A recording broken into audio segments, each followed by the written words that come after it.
what does the judge want? What does the greater audience want? And what do I want? And somewhere in Mm. the middle, if you focus on finding that overlap, all the other decisions tend to come out in the wash. Welcome, Jim. Good morning. Morning. I have not Morning, changed Andrew. clothes since last week, as- but you have, so well done. Not even hasn't even left the dungeon, the Piper's Dojo dungeon since last week. That's how dedicated this man is to piping education. Well, the truth of the matter is it gets kind of chilly in here this time of year, so I always just leave this one here. Smart. I understand that. Yep, it's a wonderful world we live in. So we're talking about Medley Construction today? Is that what we're doing? Yeah, I wondered what you might say about this, Andrew, because I'm sure that you have way more experience building medleys than I do, whether that's for a band or for soloists. I do And, have we're kind of I do have a fair bit of experience building medleys, and it's like, it's like a definite hobby of mine. Like one of mm, the things I love about playing in Inverary, especially now that I've gotten to know everyone in the band, so the first couple of years, maybe not so much, but then you start to get some ideas and you start to get involved in the thought process behind the medleys. And that's a lot of fun. I really enjoy that. I first started doing that with Terry Lee in the SFU pipe band back in the early 2000s and really got the bug for, especially with a band of that level, the sky's sort of the limit. mm, So then you can right, yeah. try lots of wild and crazy things. So yeah, so it's something I enjoy doing. Yeah, that's where you can pull off those cool, like, reprises of the first tune at the end of the medley and stuff like that. Hmm. Crazy harmonies, having somebody come in with the beginning of the jig while others are still holding on to the ending of the slow air, that kinda cool stuff. Yes, exactly. Yeah, but also you don't have to do that. Yeah, I'm Uh, probably jumping ahead here, like, maybe yeah. we start with the basics first, right? Yeah. Well, also you don't have to do that. I feel like, yeah. Well, let's get into it, Jim. Set us up. Yeah. Well, the last time that I built a medley, it has been years now, but I thought that it was important to have, like, consistency from tune to tune, and I mean, like, consistency of key, not have a key Right. change in between or anything like that. I now think I was wrong, or maybe there's different ways to do this, and I wonder too if it's changed over time, if maybe that used to be more the thing and it became less the thing over time. But it was actually the great Ross Miller himself who suggested once, like, I think he, like, went all the way to saying you should always have a key change, Hmm. because it keeps things Hmm. interesting, And Yeah. so maybe this is, and maybe he was being hyperbolic on purpose because he knew where I was coming from, thinking that it needed to all be consistently the same. Yeah. But if should we use an MSR maybe as an example? Because it's a simple 3-tune thing. That would be a good way to get our beaks wet. Yes, I Yeah, think let's an get our beaks MSR. wet with that. So Yeah. when I'm picking an MSR, like thinking about the tunes, do you feel like you just start by thinking about the march, like how do we get into the circle and all this kind of stuff? Or do you go, which is the most difficult tune in the medley? Let's start with that one. Or what's the strategy for, like, just getting started? I know I need to build an MSR for this year. Where do I start? Yeah, an MSR is a great place to start because it's very simple and the options are quite limited actually Mm, when it gets down to it. This can be a good way to start. I actually don't start in any of those places, Jim. how do you start? Okay, so I start way more zoomed out. Okay, and actually it probably goes all the way back to what MSRs have I heard that I really liked. And I think Mm, that's sort of the goal. Like, so I start with what the goal is going to be. And when you're playing in a pipe band that's competing, you really have two possible directions you can go. Maybe there's more. I'm thinking off the cuff here, but there's really two directions you can go. Number one is I want to impress the judges, hmm right? So you can go, the competitive angle is the first way you can go. Okay, what MSR is going to give me the best odds of winning? Yeah. Cool. Making sense? That's the first thing you hmm could think about. The other thing you could think about is the audience that's standing around listening. So maybe instead of trying to please the judges, maybe you could just please the audience. What's going to make the audience cheer? I suppose the final, or maybe another direction you could go is, I don't care about either of those, and I just want to do something that I like. Yeah. Uh, Pipers I just want to have fun. Yeah, and then maybe now we're constructing. Maybe we have 3 bubbles in our Venn diagram. Okay, and maybe what we want to find is the solution in the middle. So Yeah. maybe where what the judge wants to hear, what the typical audience member wants to hear, and then what you enjoy playing should all come together. And then in the middle of that is going to guide what I choose to play. By Yeah. the way, I may have accidentally just come up with something really brilliant there. Yeah. So, and then maybe there's other bubbles, but anyway, you want to be where the bubbles converge.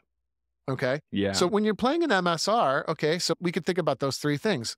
What are the judges going to like? Well, we got to make sure that the material we play is playable for the members of our band and that we'll be able to execute it well and we'll be able to tick all the competitive check boxes. Okay. And then the next bubble might be, what is this standard audience member going to like? And that's to me something where, okay, well, we're going to want the melody to be easily accessible to the common person, and we're going to want it to be in a friendly key, and we're going to want the tempos to be up there and kind of exciting, and so on and so forth. And then the third one would be what we like to play. So if you just don't like the tune at all, you might not want to pick it, even though it might satisfy the judges and it might satisfy the audience. If you hate it, it's probably not a good pick. So you got to find something that you like to play. We'll just use those three bubbles for today. And so like in there is going to be, what you pick. Now, you were mentioning the key changes, right? So should you change keys? Well, if you don't change keys, the judges might not enjoy your performance as much as if you did change keys.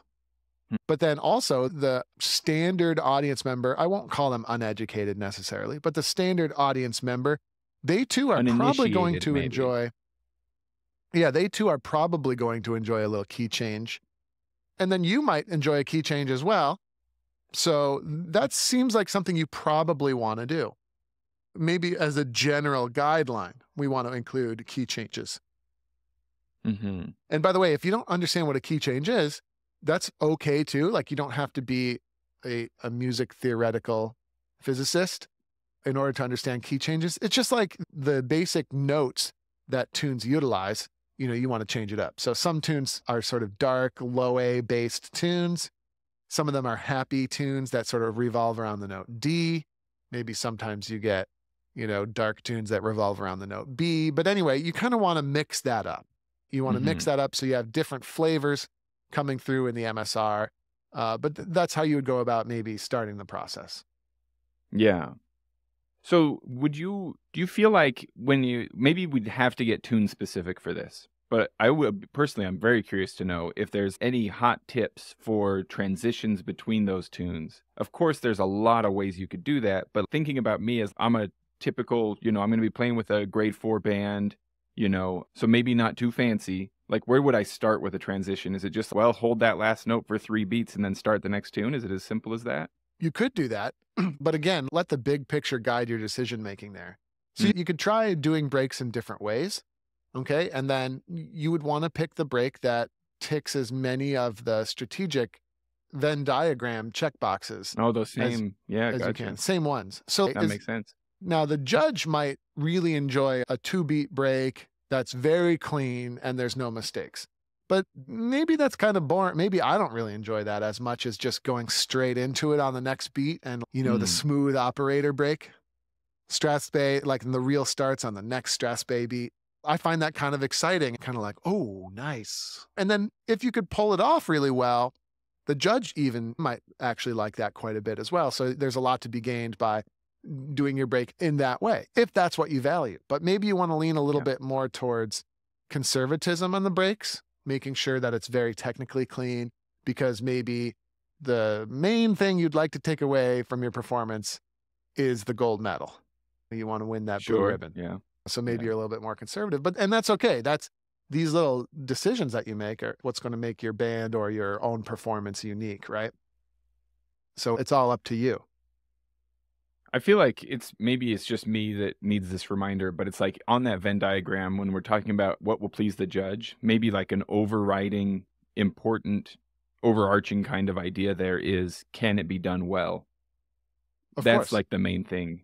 Go dial it down to simpler to make sure you can really do it well, rather than going, this is pushing the envelope for complexity for my group. If you want to please the judge, do something you can do really well. Yeah.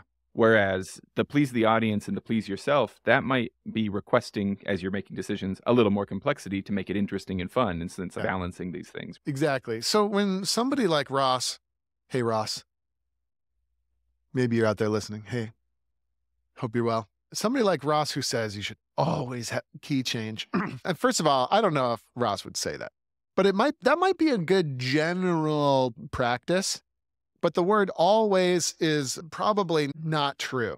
You know, sometimes It probably was in response to my like zeal for never having a key change. He was probably trying to right. shake me up, to be totally fair. And I'd like to imagine that he is listening, and it's while a very fancy barber is tending to his very fancy beard that he likes to sit back on a weekly basis for his beard appointment and listen to the Piper's Dojo. But carry on, Andrew. Yeah, like another one have. is you never want to end a medley, or you never want to, end up on the note D on a really long D, right? You never want to do that because the D is unstable and the blowing is going to be too difficult to do.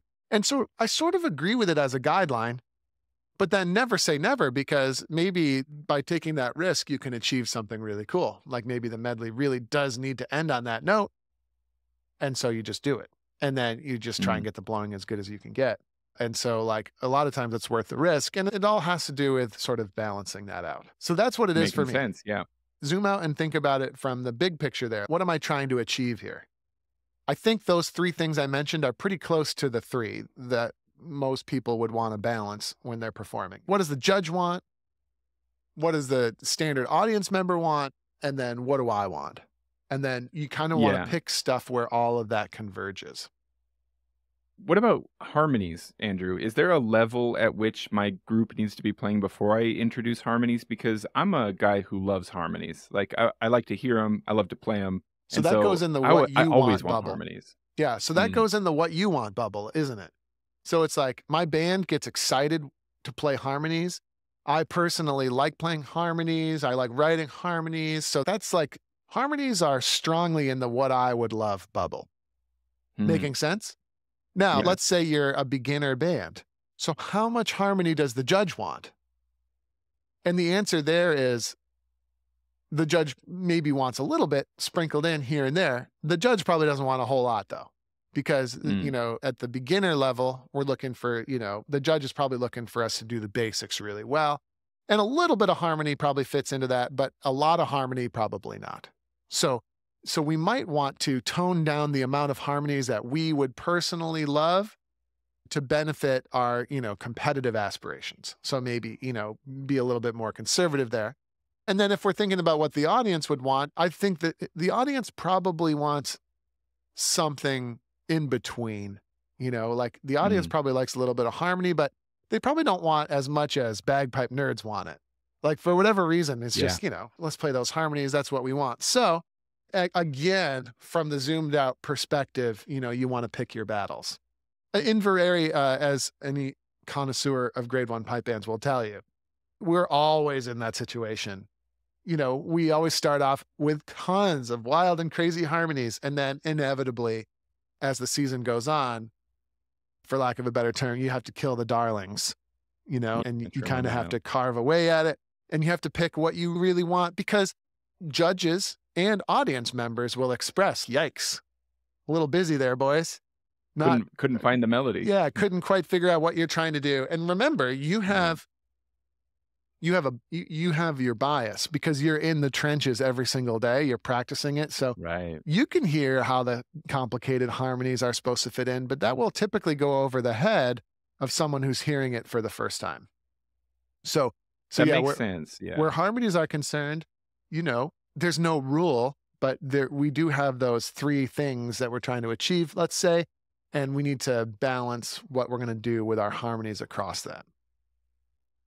Like gut reaction, Andrew, like from the hip, what would you say to a person, say if I'm hypothetically setting up a medley for my grade 4 band, and I know that I have a new player who has understandably still a hard time with both physical and mental blowing anomalies on the top hand, especially. Yep. And so I strategize and I say, you know what, I'm going to write in a bottom hand harmony and I'm going to put that player on that harmony. Yeah. Is that bad practice on my part? Is that good practice? How do you feel hearing that? I would say it depends. It might be something where every now and then that turns out to be the perfect thing to do, where it's like, all right, I have this little bit at the end of the medley, and some of the bits are like super fancy, but only 6 out of my 10 guys can handle it. So maybe they're going to do that. And then I'm going to put the less capable ones on the harmonies just for that little segment. I get it. It would work. I think more typically we want to pick material that, even our lowest common denominators, for a lack of a better term, that even they can handle. Hmm. I am charmed by the idea of just being cool with we're going to do Scotland the Brave, but we're going to do it so well that even those of us who have been playing a long time will enjoy playing it. Now, let me ask you It's a this. lovely idea. Let me ask you this, though. Going back to our, because I'm familiar with this idea. So going back to our 3 Venn diagrams, how much does the judge want to hear Scotland the Brave? Oh, fair enough. Maybe the judge Probably isn't too excited 0%. about that. Probably 0%. Now, that's Scotland the Brave is in a special category, though, and Yeah. in the fact that it's probably just really overplayed. We hear it 47 times every time we go out to the games, right? Right. So I could have said maybe better to say Barren Rocks or Green Hills or some There you other go. fairly Well, common no. white Scotland Brave. Green Hills, Not no. Green Hills, though. Barren Rocks, maybe. What else do we have? 42nd Highlanders? What are some other common But options? even 42nd, that might be a little bit better. Another tune that comes to mind is like, how about the Old Rustic Bridge?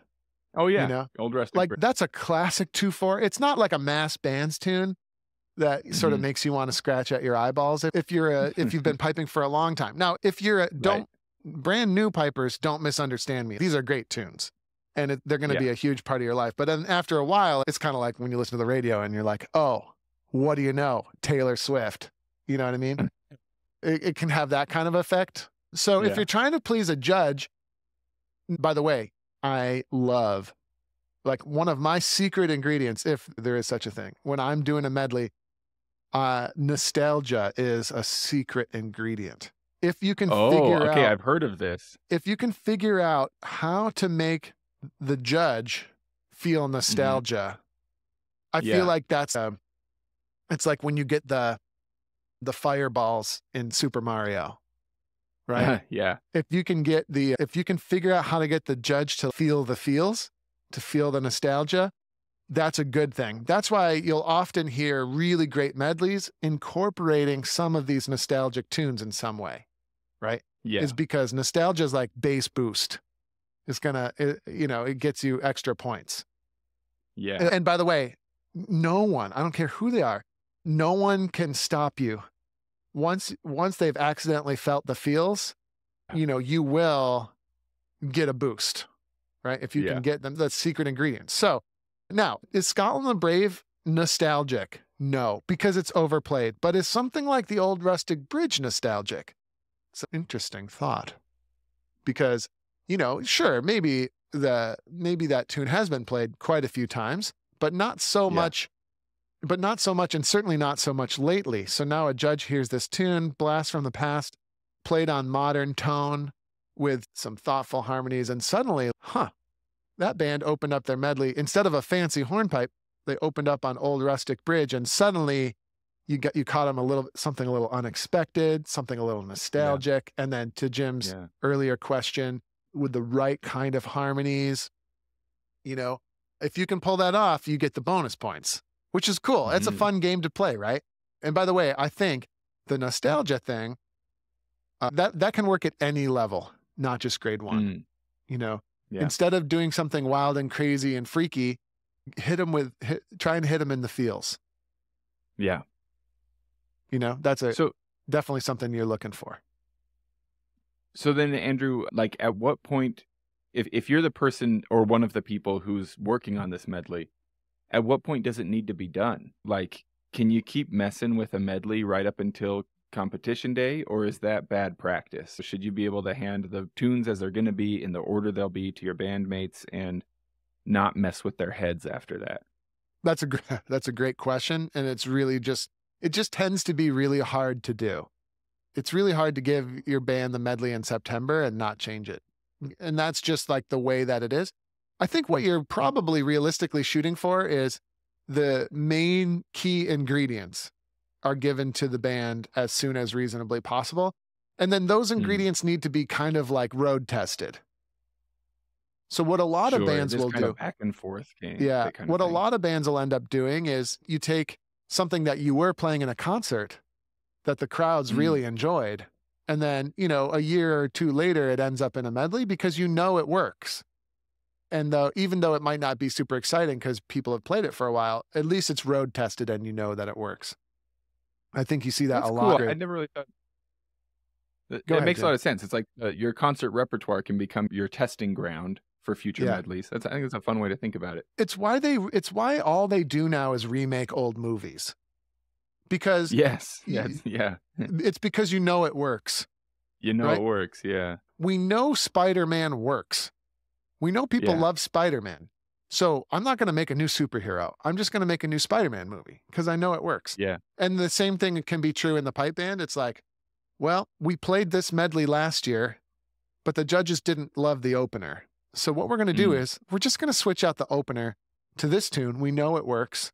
And we're going to put, this old medley in, and there you go. Voila. Especially for a band that is particularly concerned with competitive success and they're favoring that bubble in the Venn diagram, those strategies really work. And that's why you'll hear bands go back to classic medleys that they played in the past, maybe make a mhm. couple little modernization tweaks, but then they'll just play that because they know it works. People are going to Yeah. love it. And then for me, I don't love that because I'm always concerned with the what will I enjoy playing bubble. And also, I feel it does a disservice to your fans to at least a They have to small hear the same degree thing again. when you Yeah. just recycle old stuff. But never say never. Sometimes that can be exactly the right thing to do. Yeah. Do you feel like, Andrew, it's always worth, like, thinking of the band, your typical mid-grade competition band, Mhm. is it always worth coming up with the money to pay a professional to help you with your drum scores, with your harmonies, etc.? Or is that kind of lower down on the list of priorities for, Yeah. bands are always strapped for cash. I'm not sure about hiring, but I think it's always, even at high levels, even in the grade one level, it's always worth finding mentorship. Way. So maybe even in the local scene, maybe if you're not reaching out to like Ed Best and Andrew Douglas, maybe you just have another band that's a few towns over and they have maybe a pipe sergeant who's been playing for a long time. Maybe you just reach out to them and say, "Hey, could you look Yeah. this over?" or something like that. Some kind of Yeah, mentorship. exactly. Mentorship is good. And sometimes hiring them is the right thing to do. So it's like, hey, Mhm. Ed Best, what do you think about this drum score I just wrote for my drum corps? Ed's going to be like, I would recommend 197 changes. And then you're like, Yeah, oh, well, option A, I can try and make the 197 changes. Or right. maybe the right thing to do in that situation would have been to just ask Ed or hire Ed, let's say, to write the scores for you. Mhm. Yeah. Because Ed is going to be able to balance a lot of those things, like what's appropriate for your constituents, what the judge wants to hear. And that experience is probably worth every penny. However, what do you lose when you do that? You lose the sort of, you lose a big part of the creative process when you do that. Mm. Yeah. So I'm not a proponent of just definitely, definitively always outsourcing your scores to someone else because then you're not learning the creative process, right? You're skipping it. And Yeah. I don't know about you, but I don't want to play music if there's no creative process. So there needs to be at least a little bit of creativity in there somewhere, I would say.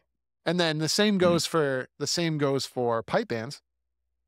Maybe you arrange a medley. I actually just finished yesterday doing a bunch of harmonies for a band where they will yearly sort of usually call me up and say, "Hey, we got a couple tunes. Can you write something for us?" And that's how they like to do it. But then there might be other groups with a couple of music theory inclined people that like to write their own harmonies for stuff. And I Yeah. think that's really cool. And then in that case, similar to a drum score, it would be probably a good idea to make a recording of the band or something and send it around to some people that really know their stuff. And they might be able to give you some feedback like, whoa, cowboy, those harmonies are Mm. way too overpowering. The harmonies are good, but there's just way too much, not quite as much, that kind of thing. Which, by the way, Andrew, you're gonna get that feedback anyway in the competitive arena. You're gonna get the judges will yeah, tell you that, but it would certainly be nice to eliminate the errors as much as reasonably possible before you hit the competition field with your set. certainly. Yeah. Refine it as much as you can before you get there. Yeah. Now, Like, if somebody wanted to, oh, go ahead. I was just gonna say something, which is I Yeah. personally feel like the Inverary, we did the chanter stop thing. I Yes. personally feel like there was nowhere near the bang for the buck there that was worth it. So the cost benefit analysis of that chanter stop is nowhere near worth it. The judges were like, "Hey, cool chanter stop, guys," but it wasn't like people weren't No extra really. points, though, huh? Yeah, like what? And you might hope for that maybe a little bit, right? Yeah. So we're doing Yeah. something, and what you're going for there in the competitive Venn diagram bubble, what you're going for is for judges to hear something really virtuosic and reward you for it. And that didn't really happen. Now the audience thought it was great.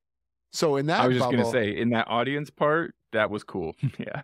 but meanwhile, Jim, in the third bubble, the enjoyment of my own, like preparing for it, let's say, Yeah. I freaking hated it. It caused a ton of stress, and quite a bit of practice on just that one thing, which remember, you're not being Yeah. rewarded for really competitively as it turns out, but it takes tons of practice. And I remember, like 2 days before the Worlds practicing it, and there was a chanter sound during the stop. And it was like, oh my Ooh. God. It Pretty was stressful. just so the bang for the buck, the cost benefit analysis there, totally not worth it. And that's one man's opinion. And I hope I'm not speaking out of turn there. Like, I'm not sure other people in the band would agree with me, but just for me, I just remember Sure, maybe thinking, someone else. Yeah. yeah, for me, I just remember thinking it was a cool experiment, but I'm not sure I would want to, do it again in another medley. That's really interesting to me as like an outsider to know that, just because, of course, I don't have any insight into the personal experience of the preparation and the stress that goes into making that happen. I am an audience member. I wasn't a judge. So as far as that Venn diagram goes, I occupy one of those three circles. And so for me, that was cool. It was worth it to me. No, and then I'm glad you did it. So I personally feel like Inverary is a band that really values that audience Venn diagram bubble. Yeah. We also really value whether or not we enjoy playing the material. Yeah. And so that in my, the way I vibe, that's super satisfying for me. It's just really fun. So obviously we love being competitive. We love trying to win and stuff, but I feel like it's a well-balanced diet there. And we're not too hyper-focused on absolutely the fact that we really must try to win this every time. I mean, we always are trying to win it, but I think we're trying to win with style maybe or something. I don't know. Or win with fun, win with maximum fun also or something. So that makes it, at least that's just my view on it, makes it really fun. There's maybe something of value there. There are plenty of adages or sayings or something, about do something you love and the excitement and love that you have for it will shine through or something like that. So Something like that, yeah. prioritizing that you enjoy it. I've won cool prizes a few times. And it is really fun.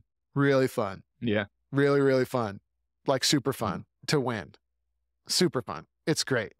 So I understand and respect the argument that if you're going to play in a grade 1 band, what you should be trying to do is win that thing. Totally. There might even be, and I might be not in line with how the rest of the band feels there. I'm not quite sure. Yeah. Anyway. I was trying to get real smooth about putting in a plug for learning how to write harmonies and stuff like that via Dojo membership. I was trying to plug that at some point in there and I've lost it now. So and I'm just going to say, this is, instead of subliminal advertising, this is extra liminal advertising. Yeah. Extra liminal. Go join the dojo. Post liminal. Yeah, that's right. Superliminal. Yeah, we do occasionally talk about, writing harmonies and stuff. I mean, the bottom line with harmonies is where you can only play one note at a time when you're playing your bagpipe solo, you can play multiple notes at a time when you're playing in a group. So if Jim Mhm. plays the note A and I play the note C, that is a cool effect. Yeah. And then you sort of multiply that across the different tunes that you play, where if other people are playing different notes than the main tune, with a little bit of music theory there to back you up, you can produce some really cool sounding stuff. And harmonies have really progressed a lot across my career. When I first started, I feel like two notes up, two notes down, see if you can get that to Yeah. sound good. That's where it started, which is of course not quite right. And then what I kind of feel like I've ridden the wave there where pipers Mm. like myself were like, wait a minute, two notes up, two notes down. That doesn't always sound good. What's up with that? And then you'll hear stuff like, then there were people who were maybe ahead of the game. I think that's one of the reasons that Live in Ireland was such an amazing album is they were Mhm. doing really interesting stuff and they were ahead of the game. Your Bill Livingstons and Bruce Gandys and Michael Grays and these guys, they Yeah. were ahead of the game. They were like, wait a minute, just do some music theory here and pick your harmony notes based on that. And then you listen to it and it's, well, why does that sound so great? And then, so for Mm. me, that was me as a young kid. And then it kind of, I think this kind of harmony stuff is going to work if you kind of start to learn the music theory.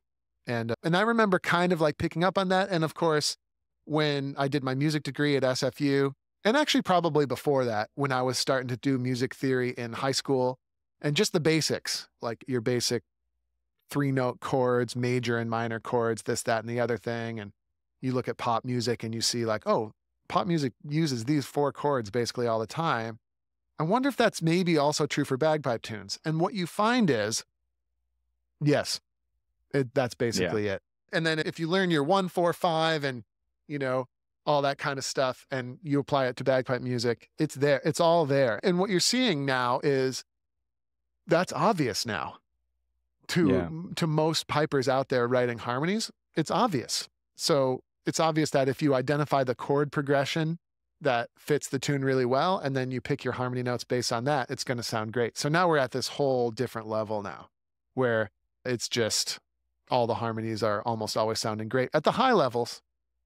And then even in the lower beginning levels, you're hearing some smart stuff going on. You're like, aha, they get it. It's like Yeah. they picked the right notes there instead of not the wrong notes. It doesn't necessarily sound terrible, but it's just they're not quite understanding it yet, but the information's all there now. It's way different now than it was 20 years ago. Way different. Do you feel like this is maybe like kind of a symptom of that? You address this in Finding Bagpipe Freedom, that sometimes we have this weird idea that there's a split where it's like there's music, there's all music, all the other instruments and stuff, and then there's bagpipes. Bagpipes are their own thing. Totally. And maybe this is part of that. It's like recognizing, no, wait, the same musical principles apply. This is still music too. And then if we just treat it like music, it comes out more musically. Yes. And all of the bagpipe music that you enjoy, if you were to interview the producers of that music and ask them, is music theory different for pipers than it is for other music?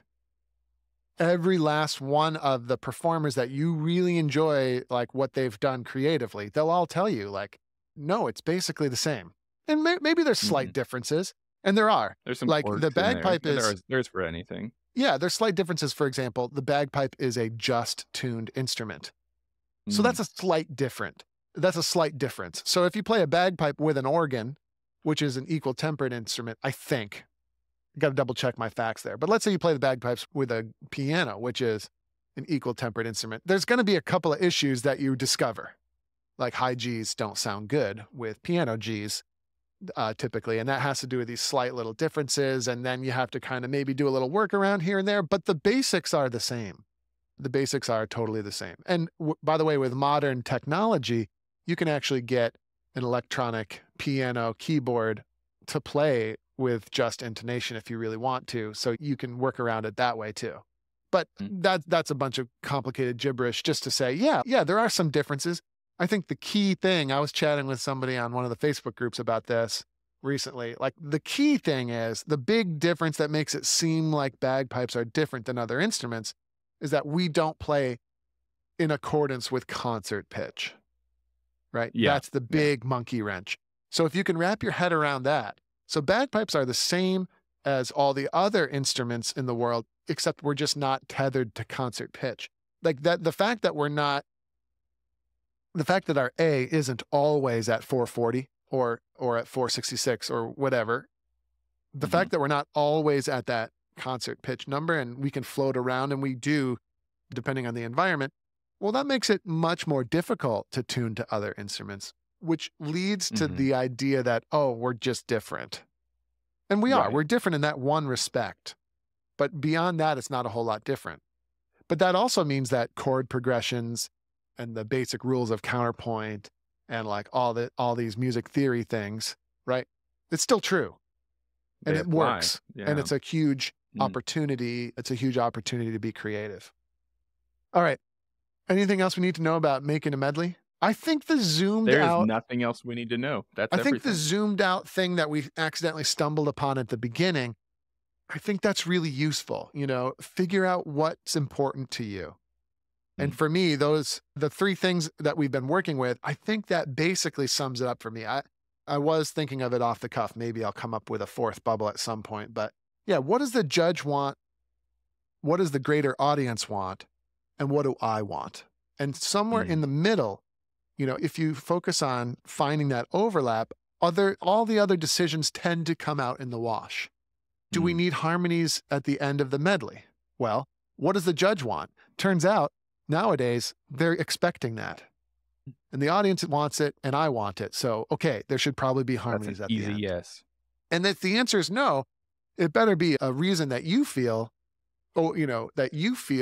gives you greater advantage.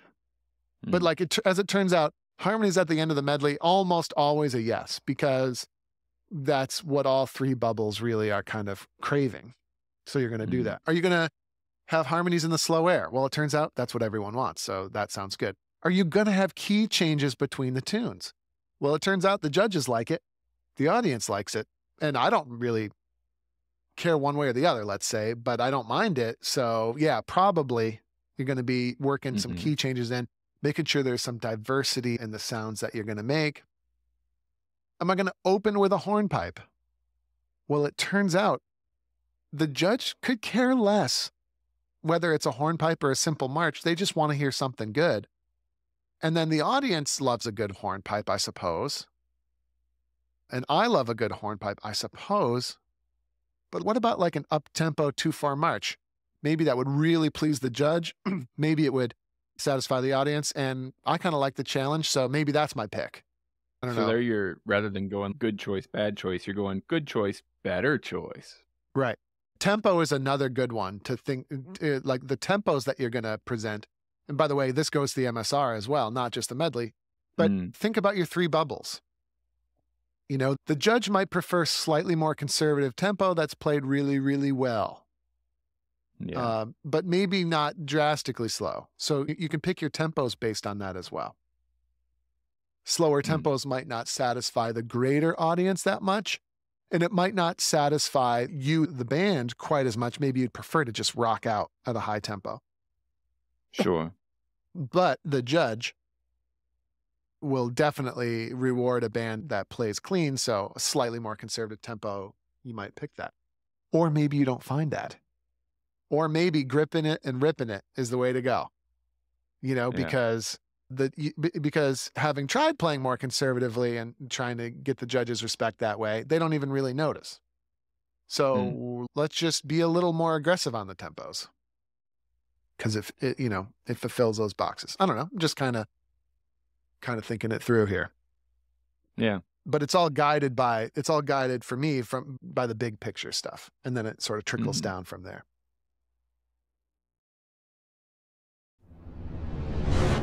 Hey everybody, Andrew Douglas here from the Piper's Dojo, and I just want to say thanks so much for listening to today's iteration of the podcast.